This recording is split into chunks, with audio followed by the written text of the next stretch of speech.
Greetings everyone.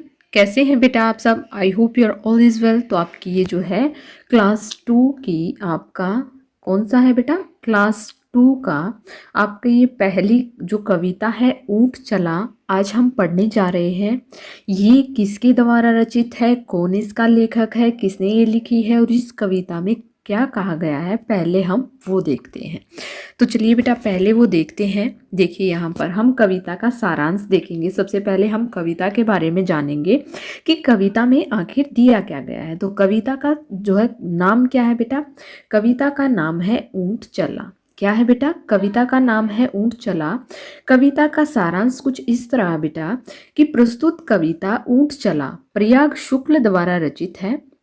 किसके द्वारा रचित है बेटा? प्रयाग शुक्ल द्वारा रचित है। इस कविता में कवि ने एक ऊंट के क्रियाकलापों का वर्णन किया है। किसका वर्णन किया है बेटा? एक ऊंट के क्रियाकलापों का वर्णन किया है। कवि कहता है कि ऊंचा ऊंट हिलता डुलता चला जा रहा है, यानी कि ऊंट कैसा होता है? ऊंचा होता है। और कैसे चला जा रहा है बेटा? वो हिलता डुलता चला जा रहा है।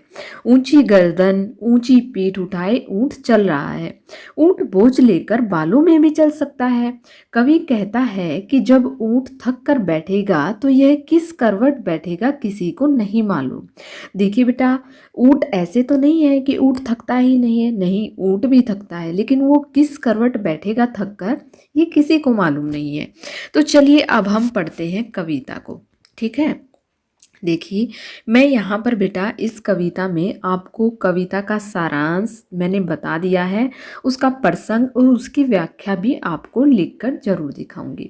तो चलिए पहले पढ़ लेते हैं हम। कविता का नाम है हमारा ऊंट चला। बड़ी अच्छी ही कविता है। कविता शुरू करने से पहले बेटा अगर आपने चैनल को सब्सक्राइब नहीं किया है तो प्लीज़ नीचे जो है सब्सक्राइब का बटन है, अगर आप जो है चैनल पर नए हैं तो जो है चैनल को सब्सक्राइब करें और लाइक करें। तो चलिए बेटा पढ़ते हैं। ऊंट चला भाई ऊंट चला, हिलता डुलता ऊंट चला। तो ऊंट कैसे चलता है बेटा? ऊंट चलता है हिलता डुलता, ठीक है। तो आगे देखिए, इतना ऊंचा ऊंट चला भाई ऊंट चला।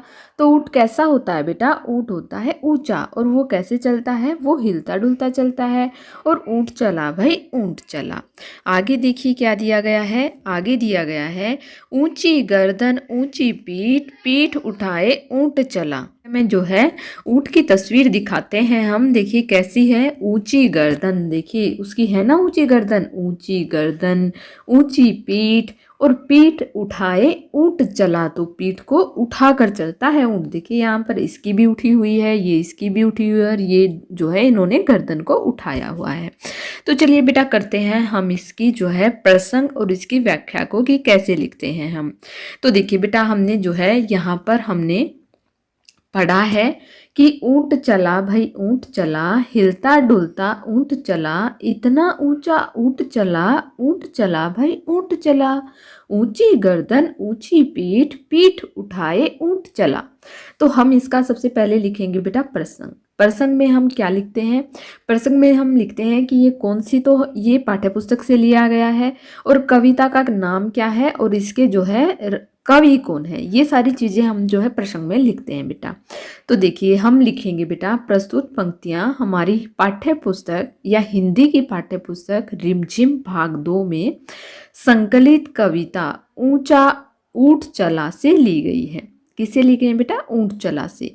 इस कविता के कवि प्रयाग शुक्ल ने एक ऊंट के क्रियाकलापों का वर्णन किया है।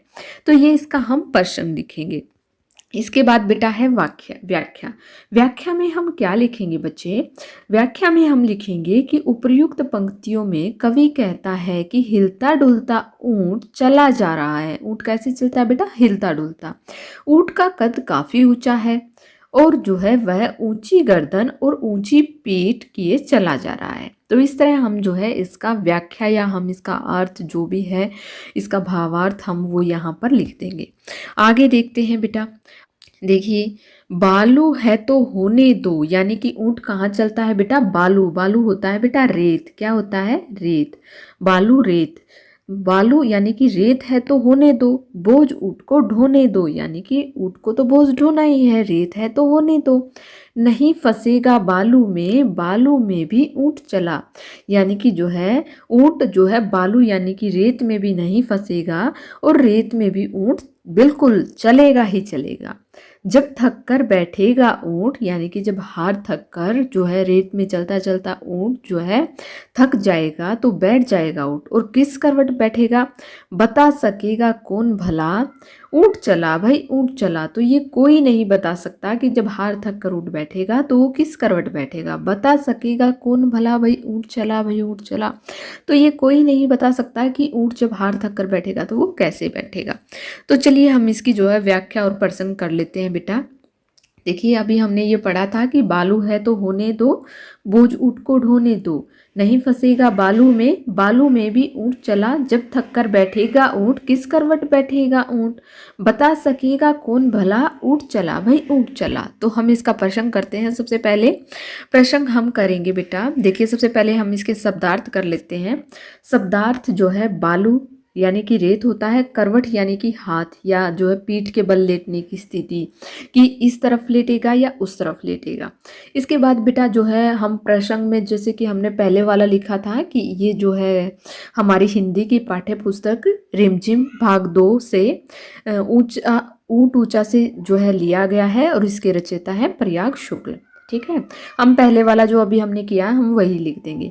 इसके बाद हम लिखेंगे कि प्रस्तुत पंक्तियों में कवि कहता है कि बालू में ऊंट नहीं फंसेगा, वह इसमें भी बोझ ढो सकता है। जब ऊंट थक कर बैठेगा तो वह किस करवट बैठेगा कोई नहीं बता सकता।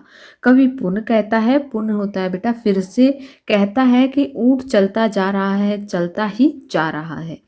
तो इस तरह से हम जो है हम ये कविता का प्रसंग और इसकी व्याख्या कर देंगे बेटा। और हम देखेंगे कि देखिए यहाँ पर ऊंट की स्थिति दिखाई गई है कि ऊंट कैसे बैठेगा। ऊंट जो है इस करवट बैठेगा बेटा या इस दूसरी करवट बैठेगा, इसको कोई नहीं बता सकता। तो यहाँ पर बेटा आपकी ये कविता कंप्लीट होती है। इसके क्वेश्चन आंसर्स में जो है आपकी जो है अगली आपको वीडियो में दूंगी। मैं इसका पार्ट 1 और पार्ट 2 बनाऊंगी बेटा। अभ्यास के प्रश्न उत्तर बेटा होंगे पार्ट 2 में और ये होंगे पार्ट 1 में। तो इसलिए अगर आपको जो है पार्ट 2 अभ्यास के प्रश्न उत्तर देखने हैं तो आप पार्ट 2 जरूर देखिए। थैंक यू बेटा, थैंक्स फॉर वॉचिंग।